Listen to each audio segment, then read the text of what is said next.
ঘোষণা করা হলো বাংলাদেশের বিরুদ্ধে 3টি টি-20 ম্যাচের সিরিজের জন্য ভারতীয় দলের সম্পূর্ণ 15 জনের একটি নতুন স্কোয়াড। কানপুর থেকে দ্বিতীয় টেস্ট ম্যাচটি শেষ হওয়ার পরেই সামনে 6, 9 এবং 12 অক্টোবর খেলতে চলেছে ভারতীয় দল বাংলাদেশের বিরুদ্ধে 3টি টি-20 ম্যাচ। আর যার জন্য বিসিসিআই থেকে অফিসিয়ালি ঘোষণা করা হলো বাংলাদেশ সিরিজের জন্য ভারতের 15 জন সদস্যের একটি নতুন টি-20 দল। তো বন্ধুরা, চলো আর কথা না বাড়িয়ে দেখে নেওয়া যাক ভারতের এই নতুন টি-20 দলে কোন কোন প্লেয়ারদের সুযোগ দেওয়া হয়েছে, কোন কোন প্লেয়াররা এই দলে সুযোগ পায়নি। সম্পূর্ণটা জানার জন্য অবশ্যই ভিডিওটিকে স্কিপ না করে শেষ পর্যন্ত দেখতে থাকো। আর বন্ধুরা, ক্রিকেট এবং আইপিএল রিলেটেড সমস্ত ধরনের জেনুইন আপডেট বাংলায় সবার আগে এই চ্যানেলে পাওয়ার জন্য অবশ্যই চ্যানেলটিকে সাবস্ক্রাইব করে পাশের বেল আইকনটিকেও ক্লিক করে রাখো। বন্ধুরা, যেহেতু বাংলাদেশ সিরিজের পরই ভারতীয় দল নিউজিল্যান্ড এবং সামনে অস্ট্রেলিয়ার মতো একটি কঠিন প্রতিপক্ষের সামনে খেলতে চলেছে বর্ডার গাভাস্কার ট্রফি, যে কারণেই সামনে ভারতীয় দলের কাছে এতগুলি টেস্ট ম্যাচ থাকার কারণে সমস্ত গুরুত্বপূর্ণ প্লেয়ারদের ভারতীয় স্কোয়াড থেকে রেস্ট দেওয়া হয়েছে। জাসপ্রীত বুমরাহ, মোহাম্মদ সিরাজ, ঋষভ পান্থ, এমনকি শুভমান গিল, ইয়াশাসবি জয়সওয়ালদেরও রেস্ট দেওয়া হয়েছে এই টি-20 সিরিজের জন্য, যে কারণে বাংলাদেশের বিরুদ্ধে টি-20 সিরিজে সুযোগ পেয়েছে অনেকগুলি ভারতীয় নতুন তারকারা। যেখানে ভারতীয় দলের এই নতুন 15 জন সদস্যের টি-20 দলের ক্যাপ্টেন রয়েছেন সূর্যকুমার যাদব। ক্যাপ্টেন ছাড়াও ভারতীয় দলের এই টি-20 স্কোয়াডে যে সমস্ত প্লেয়াররা রয়েছে তাদের মধ্যে টপ অর্ডার ব্যাটার্স হলেন অভিষেক শর্মা, সঞ্জু স্যামসন। হ্যাঁ বন্ধুরা, এই টি-20 সিরিজের জন্য শুভমান গিল এবং ইয়াশাসবি জয়সওয়ালদের বিশ্রাম দেওয়া হলো। ঋতুরাজ গায়কোয়াড়ের মতো প্লেয়ারদের এই সিরিজের জন্য সুযোগ দেওয়া হয়নি। অপরদিকে টি-20 স্কোয়াডে ভারতীয় দলের মিডল অর্ডার ব্যাটার্স এর মধ্যে রয়েছে রিয়ান পরাগ এবং Rinku Singh. Wicket keeper batters হিসাবে সঞ্জু স্যামসন ছাড়া এই স্কোয়াডে সুযোগ দেওয়া হয়েছে জিতেশ শর্মাকে। যেখানে বহুদিন থেকে রিপোর্ট উঠে আসছিল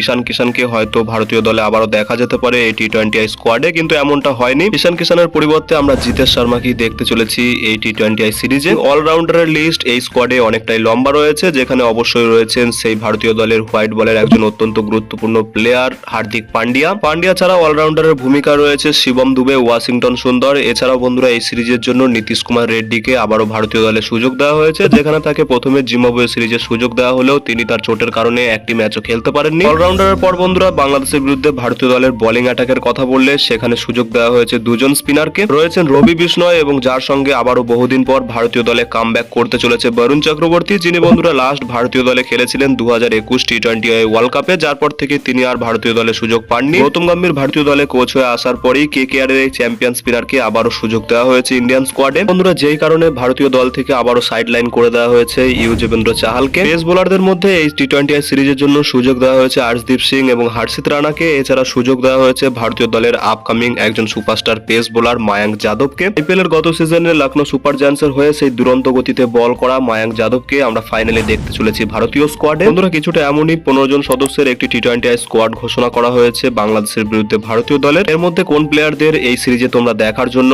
বেশি এক্সাইটেড রয়েছে অবশ্যই ভিডিওর নিচে কমেন্ট সেকশনে জানাও। আর বন্ধুরা, ভিডিওটি ভালো লাগলে ভিডিওটিকে অবশ্যই একটি লাইক করে পারলে বন্ধুদের মধ্যেও শেয়ার করে দিও। দেখা হচ্ছে এমনই কোনো অন্য ভিডিওতে। Till then, bye by.